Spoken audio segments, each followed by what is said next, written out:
चलिए इस वीडियो में हम देखते हैं कि सारे जो कारक हैं वो कैसे काम करते हैं और उनको उदाहरण के साथ समझते हैं। ठीक है, चलिए पहले देखते हैं कर्ता कारक। कर्ता कारक का जो पहला है वो कर्ता कारक है। कर्ता कारक का चिन्ह ने और शून्य होता है। शून्य का मतलब है कि ने का प्रसर्ग प्रयोग ना हो। लक्षण है क्रिया को करने वाला, यानी इसकी जो परिभाषा होती है वो हमेशा वाक्य में जो कर्ता होता है वही हमेशा कर्ता कारक कहलाता है। और इसकी पहचान है कौन और किसने। ठीक है, क्रिया के साथ आप जब कौन और किसने प्रश्नवाचक शब्दों को रखेंगे तो आप आसानी से समझ सकते हैं कि इसमें कर्ता कौन है। ठीक है, चलिए अब देखते हैं ये कहाँ कहाँ प्रयोग किया जाता है। कर्ता कारक ने का प्रयोग जो केवल भूतकाल की सकर्मक क्रियाओं के साथ ही प्रयोग करते हैं, यानी अगर ने प्रसर्ग आपको दिख रहा है कहीं किसी वाक्य में तो वो भूतकाल की सकर्मक क्रिया ही होती है। ठीक है, दूसरा आपका है जैसे सेंटेंस का देखते बार राम ने खाना खाया। ठीक है, राम ने खिलौने खरीदे। ये क्रियाएं जो आप देख रहे हैं खाया, ठीक है, और खरीदे, ये क्रियाएं लगभग कंप्लीट हो चुकी है।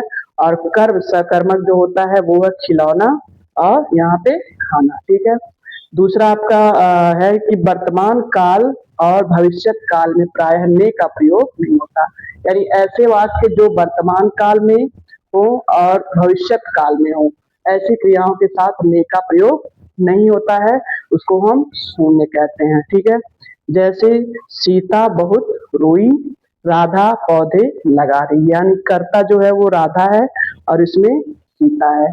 तो यहाँ आप देख सकते हैं कि इसमें ने का प्रयोग नहीं हुआ है। ठीक है, अब इसकी पहचान जो यहाँ लिखा हुआ है कि पहचान कैसे कर सकते हैं, यहाँ पे आप क्वेश्चन लगा सकते हैं किसने खाना खाया। ठीक है, तो आपका उत्तर आएगा राम।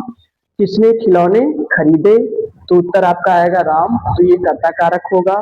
उसी तरह यहाँ पे सीता बहुत रोई, इसमें आप क्रिया के साथ प्रश्न कर सकते हैं कि कौन बहुत रोई, तो यहाँ पे आपका उत्तर आएगा सीता, यानी कर्ता कारक।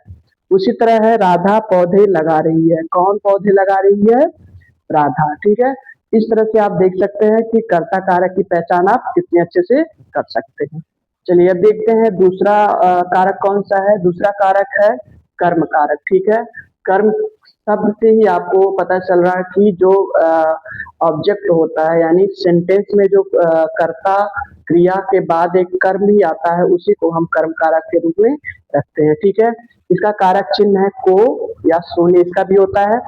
और इसका जो लक्षण है एक तरह से परिभाषा आप कर सकते हैं, जिस पर क्रिया का फल या प्रभाव पड़ता है उसी को हम कर्म कारक कहते हैं। ठीक है, इसकी पहचान क्या है, किसको और क्या। अगर आप क्रिया के साथ इसको इस शब्द को प्रश्नवाचक शब्द को आप यूज करते हैं तो वहां पे आपको आंसर कर्म का मिल जाएगा। ठीक है, चलिए देखते हैं कि पहले ये प्रयोग कहाँ पे होता है।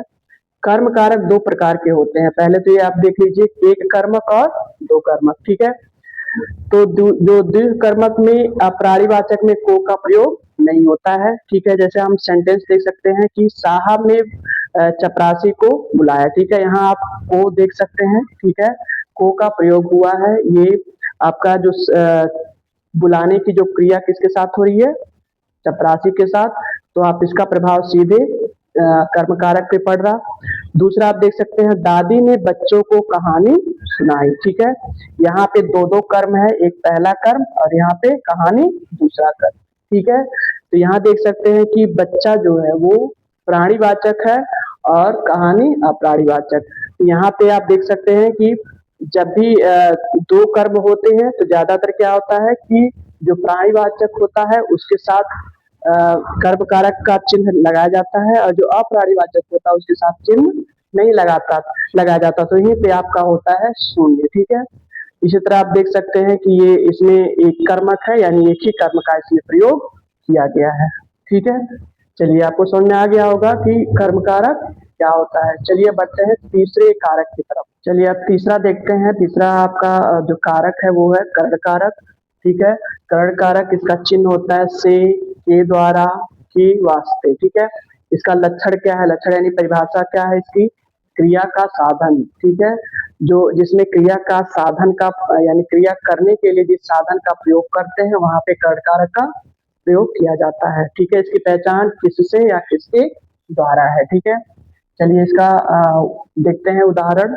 पहले तो कर्ड का अर्थ होता है साधन या माध्यम, यानी क्रिया करने के लिए जिस भी साधन का प्रयोग करते हैं उसी को हम कर्ड कारक बोलते हैं। ठीक है, चलिए राधिका कलम से लिख रही है, कलम से लिख कर रही है, यानी लिखने की जो क्रिया हो रही है किससे हो रही है, कलम से हो रही है।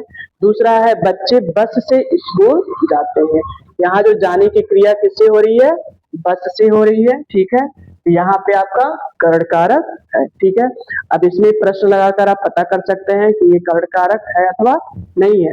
जैसे राधिका किससे लिख रही है, तो आपका आंसर क्या आएगा, कलम से लिख रही है। ठीक है, उसके बाद बच्चे बस से स्कूल जाते हैं, बच्चे किसके द्वारा स्कूल जाते हैं, तो आपका आंसर होगा बस से। तो जो भी आंसर आएगा वही आपका कारक चिन्ह होता है या कारक होता है। ठीक है, चलिए अब बढ़ते हैं चौथे कारक की तरफ। चलिए चौथा है आपका संप्रदान कारक। ठीक है, संप्रदान, संप्रदान शब्द का अर्थ होता है किसी को देना। ठीक है, किसी को कोई चीज देना। ठीक है, तो यहाँ इसका चिन्ह है को और के लिए। ठीक है, और इसका लक्षण और परिभाषा, जिसके लिए क्रिया की जाए। ठीक है, यानी जो करता है अगर उसके लिए क्रिया की जा रही है या करता कोई चीज दिया जा रहा है तो ये आपका हो जाता है संप्रदान कारक। इसका पहचान है किसके लिए और किसको, ये प्रश्नवाचक शब्द है। चलिए उदाहरण देखते हैं कि राम दादाजी के लिए दवाई लाया, यहाँ पे के लिए का प्रयोग किया गया है। ठीक है, यानी दादाजी के लिए ये दवाई का प्रयोग किया गया है। ठीक है, उसके बाद है सीता ने गीता को उपहार दिया।